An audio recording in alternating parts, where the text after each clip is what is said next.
भ्रम पैदा करना है, लोगों के बीच में ठगी करना है, उनको धोखा देना है, यही सारी चीज़ें इन लोगों के पास है। हम ही लोगों ने 1932 की बात की है, 1949 से खतियान की बात हम लोग करते आ रहे हैं। 3.5 वर्ष हो चुके हैं, न उनके पास स्थानीय नीति का जवाब है, न उनके पास यहाँ के खतियान का जवाब है, और न यहाँ के युवाओं के रोजगार का जवाब है। चाहे वो सत्ताधारी दल हो या विपक्ष हो, कोई भी खतियान की बात नहीं करता है, यहाँ के मूलवासियों की बात नहीं करता है, यहाँ के लोगों की पहचान की बात नहीं करता है।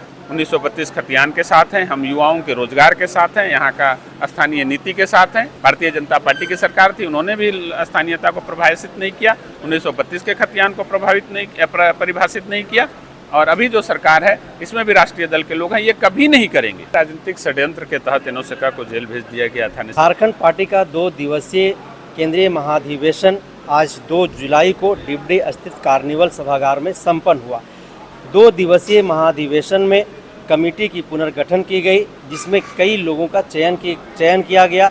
कई पुराने ऐसे लोग हैं जिनको पुनः से चुन करके फिर से उनको उसी पद पर मनोनीत किया गया है। अभी हमारे साथ केंद्रीय महासचिव अशोक भगत हैं।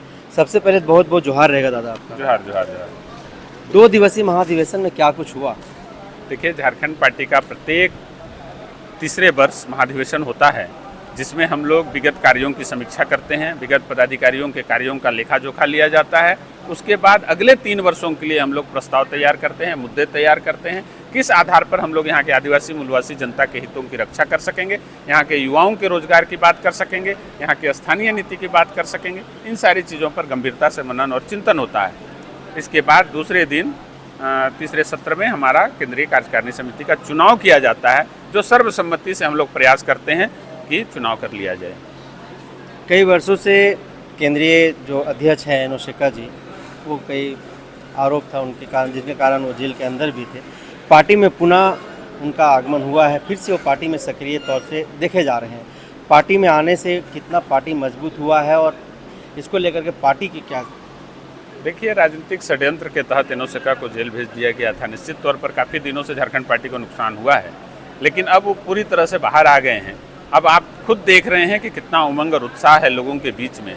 हजारों कार्यकर्ता 20 जिलों से हमारे जनप्रतिनिधि यहाँ उपस्थित थे, और उनके द्वारा एक नया उत्साह सामने आया है। और आज हमारे बीच में बुद्धिजीवी, झारखंड के तमाम आंदोलनकारी, सारे लोग हमसे जुड़े हैं। आने वाले दिनों में झारखंड पार्टी नए तेवर के साथ दिखेगी और इस राज्य का दशा और दिशा निर्धारित करेगी। स्थानीय नियोजन नीति को लेकर के झारखंड पार्टी का क्या स्टैंड रहेगा?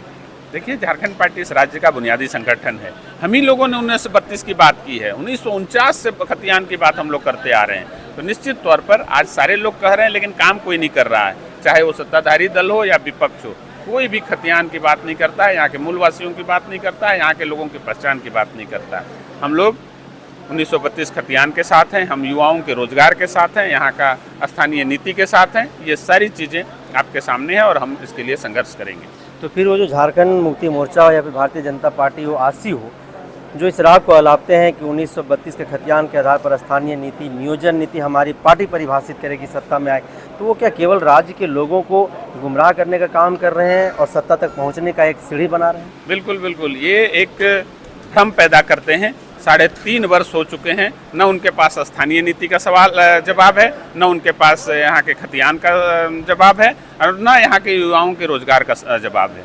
उनको सिर्फ लोगों के बीच में एक भ्रम पैदा करना है, लोगों के बीच में ठगी करना है, उनको धोखा देना है, यही सारी चीज़ें इन लोगों के पास हैं। भारतीय जनता पार्टी की सरकार थी, उन्होंने भी स्थानीयता को परिभाषित नहीं किया, 1932 के खतियान को परिभाषित नहीं किया, और अभी जो सरकार है इसमें भी राष्ट्रीय दल के लोग हैं, ये कभी नहीं करेंगे।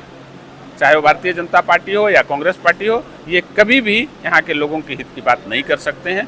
इसलिए झारखंड पार्टी इन दोनों राष्ट्रीय दलों से दूरी बना के झारखंड के लिए लड़ेगी, झारखंड के जनता के लिए लड़ेगी, यहाँ के युवाओं के लिए लड़ेगी, यहाँ के किसान के लिए लड़ेगी। 60-40 का लगातार इस राज्य के युवा पिछले 2 महीनों से विरोध कर रहे हैं। 60-40 न्याय चलता का नारा इन लोगों ने दे रखा और लगातार इसके लिए आंदोलन कर रहे हैं। इस पर आप लोग क्या कहेंगे? देखिए, यहाँ के युवा सक्षम हैं, सजग हैं। निश्चित तौर पर उनका आंदोलन में हम उनके साथ समर्थन करते हैं, उनका भागीदारी में हम अपनी भागीदारी तय करते हैं। और ये जो इशू है 60-40, क्यों, हम तो संपूर्ण की बात करते हैं। झारखंड झारखंडियों के लिए बना है, तो आपको तय करना पड़ेगा कि यहाँ के मूलवासियों के लिए आपके पास क्या है, आपकी सोच यहाँ के मूलवासियों के लिए क्या है। मसले क्या है? 2024 में विधानसभा और लोकसभा का चुनाव भी है, तो झारखंड पार्टी किसी गठबंधन के साथ जाएगी या फिर अकेले पूरा लोकसभा विधानसभा में कैंडिडेट देगी? मैंने तो पहले ही कहा, दोनों राष्ट्रीय पार्टियों से दूरी बनाते हुए, चाहे वो भारतीय जनता पार्टी हो या कांग्रेस पार्टी हो, दोनों राष्ट्रीय पार्टियों से दूरी बनाते हुए हम लोग झारखंड पार्टी की बात करते हैं। और इस समान विचारधारा वाले जो भी दल होंगे उनके साथ हमारा बातचीत जरूर होगा, लेकिन झारखंड पार्टी लोकतांत्रिक पार्टी है, राजनीतिक पार्टी है। हम लोकसभा और विधानसभा का चुनाव पूरी ताकत के साथ लड़ेंगे। विश्व में झारखंड को रूर प्रदेश के तौर पर जाना जाता है, लेकिन वही रूर प्रदेश में आज बेरोजगारी चरम पर है, भुखमरी जो है सो चरम पर है। इसको किस तरीके से आप लोग दूर करिएगा, कैसे इससे लड़ पाइएगा? उसके लिए हमारे पास एक महत्वपूर्ण विजन है। एनोस का जब ग्रामीण विकास मंत्री थे, हम लोगों ने महिला मंडल का प्रावधान तैयार किया था। गांव-गांव में आज आप देख रहे हैं कम से कम जागरूकता तो आ ही गई है। आने वाले दिनों में भी हमारे पास एक महत्वपूर्ण विजन होगा। यहाँ के लोगों के, यहाँ के युवाओं के, यहाँ के किसानों के, यहाँ के मजदूरों के लिए हमारे पास महत्वपूर्ण सोच है। निश्चित तौर पर जब हम मजबूत पोजीशन में आएंगे तो इसका काम किया जाएगा। कौन कौन पार्टी से लोग झारखंड पार्टी का दामन थामने लगा? देखिए, अभी तो सारे राष्ट्रीय पार्टियों के लोग हमारे साथ जुड़ रहे हैं।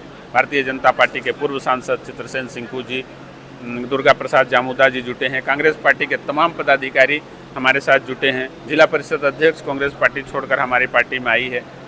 सिमडेगा और प्रमुख आई हैं, वहाँ का उप प्रमुख आई हैं। कांग्रेस पार्टी के हजारों कार्यकर्ता हम लोग को शामिल ज्वाइन किए हैं। तो निश्चित तौर पर अभी सभी दलों का रुझान झारखंड पार्टी की ओर है। अभी हम लोग कोल्हान के इलाका में अपना टारगेट किए हुए हैं। आप देखेंगे विगत 2 महीने के अंदर कोल्हान से हजारों यूथ हमारे साथ शामिल होंगे। खुट्टी में अभी 500 कार्यकर्ता हमको ज्वाइन किए हैं। तो सारे लोग अभी झारखंड पार्टी के बारे में सोच रहे हैं। आने वाले वक्त में झारखंड पार्टी को राज्य के लोग उसी तेवर में देख सकेंगे जो तेवर पहले था इस पार्टी का? निश्चित तौर पर आप देखेंगे बहुत सारे लोग जो झारखंडी सोच के लोग हैं, बड़े बड़े दलों में अभी पड़े हुए हैं, वो सारे लोग चाहते हैं कि एक बार फिर से झारखंड पार्टी, पुराना झारखंड पार्टी का दौर आएगा।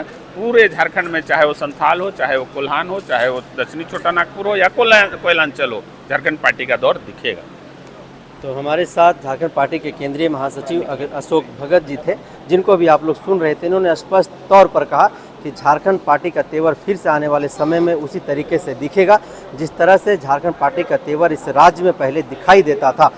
चाहे वो जल जंगल जमीन की बचाने की बात हो, नियोजन नीति, स्थानीय नीति की बात हो, चाहे रोजगार शिक्षा की बात हो, इन तमाम मुद्दों पर हमारी पार्टी सड़क से लेकर सदन तक आंदोलन करेगी, इस आवाज़ को बुलंद करेगी और झारखंड के हक हुकूक की बात के लिए हर संभव तैयार रहेगी।